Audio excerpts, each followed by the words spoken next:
લોકમત ન્યૂઝમાં આપનું સ્વાગત છે। વડોદરામાં યોજાયેલ પ્રેસ કોન્ફરન્સમાં સનાતન ધર્મ કન્યા શિક્ષા સંકુલને સહયોગ માટે અપીલ। વડોદરામાં યોજાયેલ એક મહત્વપૂર્ણ પ્રેસ કોન્ફરન્સમાં નર્મદા જિલ્લાના સાગબારા તાલુકાના કોડબા ગામે કાર્યરત જન જતન સર્વાંગી વિકાસ ચેરિટેબલ ટ્રસ્ટ દ્વારા સંચાલિત સનાતન ધર્મ કન્યા શિક્ષા સંકુલને સહયોગ આપવા અંગે વિસ્તૃત માહિતી આપવામાં આવી હતી। પ્રેસ કોન્ફરન્સ દરમિયાન જણાવાયું હતું કે આ સંકુલમાં હાલ આશરે 300 જેટલી ગરીબ અનાથ અને આદિવાસી દીકરીઓ નિવાસ કરી રહી છે। આ અંગેની વિગતવાર માહિતી આપવા માટે વડોદરાના સંજીવની મલ્ટી સ્પેશિયાલિટી હોસ્પિટલ સોમા તળાવ 4 રસ્તા ડભોઈ રોડ ખાતે પ્રેસ કોન્ફરન્સનું આયોજન કરવામાં આવ્યું હતું। વર્ષ 2009થી સંસ્થા દ્વારા દીકરીઓને શિક્ષણ સંસ્કાર અને સ્વાવલંબન તરફ આગળ વધારવાનું સતત કાર્ય કરવામાં આવી રહ્યું છે। મર્યાદિત સાધનો અને સંસાધનો વચ્ચે પણ સંસ્થા અવિરત સેવા કાર્ય કરી રહી છે, પરંતુ હાલ સંકુલના સંચાલન અને દીકરીઓના ભવિષ્ય નિર્માણ માટે જન સહયોગ અને દાનની તાતી જરૂરિયાત ઊભી થઈ છે। આવતા 14 જાન્યુઆરી 2026ના રોજ મકરસંક્રાંતિના પવિત્ર દિવસે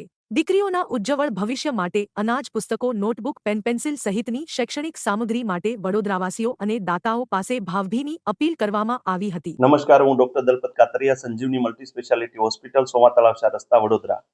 આજ રોજ કોડબા ગામ ખાતે આવેલી જનજતન સર્વાંગી વિકાસ ચેરિટેબલ ટ્રસ્ટ સંચાલિત સર્વધર્મ કન્યા શિક્ષા સંકુલમાં જે 300 દીકરીઓ આસપાસ અભ્યાસ કરે છે, 3 વર્ષથી લઈને 14 વર્ષ સુધીની દીકરીઓ ત્યાં રહી છે, અભ્યાસ કરે છે, સંપૂર્ણ નિઃશુલ્ક છે। દીકરીઓ માવતર વગરની છે અથવા તો ખૂબ અત્યંત ગરીબ પરિવારમાંથી આવતી આદિવાસી સમાજની દીકરીઓ છે। આના માટે આપણે કંઈ મદદરૂપ થઈ શકીએ ભાવનાથી આજ રોજ પ્રેસ કોન્ફરન્સનું આયોજન કરેલ છે। ત્યાં પરિસ્થિતિ કેવી છે અત્યારે, અને એના માતા પિતા છે કે કેમ છે, તો ક્યાં આગળ છે, કઈ સ્થિતિમાં છે, તો આવી સ્થિતિનું ત્યાં નિર્માણ છે? અમુક દીકરીઓ 25 થી 30% દીકરીઓ એવી છે કે જેના મમ્મી પપ્પા નથી, અને અમુકના મમ્મી પપ્પા છે તો એ અહીંથી સૌરાષ્ટ્ર અથવા તો બીજી જગ્યાએ સ્થાનાંતરણ કરીને પોતાની રોજીરોટી કમાવા માટે ગયેલા છે, અથવા તો અત્યંત ગરીબ પરિવારમાંથી આવે છે। ત્યાંનો સિનારીઓ એવો છે કે ભાઈ 14 વર્ષ 15 વર્ષની આસપાસ દીકરી થાય તો બી લોકો લગ્ન કરાવી દેતા હોય। તો એક રૂકૈયાબેન વસાવા અને કિંતાબેન ચૌધરી 2009થી આ સંસ્થાનું સંચાલન કરે છે। 15 દીકરીઓથી શરૂઆત કરેલી, અત્યારે 300 આસપાસ દીકરીઓ પહોંચી છે। આ બધાને ભણાવે છે નિઃશુલ્ક, કોઈ પણ એક પણ રૂપિયો ચાર્જ લેતા નથી। અને પરિસ્થિતિ એવી છે કે ત્યાં દીકરીઓ માટે સવારે ખાલી મમરા આપી શકે છે, બપોરે દાળ ભાત આપી શકે છે, અને સાંજે એને રોટલી અને શાક મળે છે। કોઈ એવી આજીવિકા નથી અથવા તો કોઈ એવી એની પાસે ઇન્કમ નથી કે આ લોકો સંસ્થાનું દીકરીઓને સારી રીતથી ભણાવી ગણાવીને અથવા તો સારી રીતથી જમાડીને કોઈ આગળ વધારી શકે।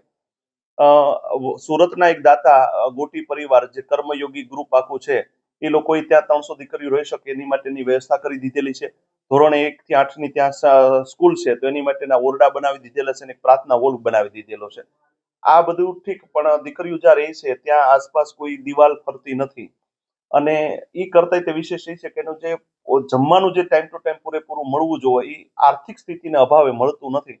તો આપણે સૌ 14મી જાન્યુઆરી એટલે કે મકર સંક્રાંતિ દિન નિમિત્તે દાન પુણ્ય કરતા હોઈએ છીએ।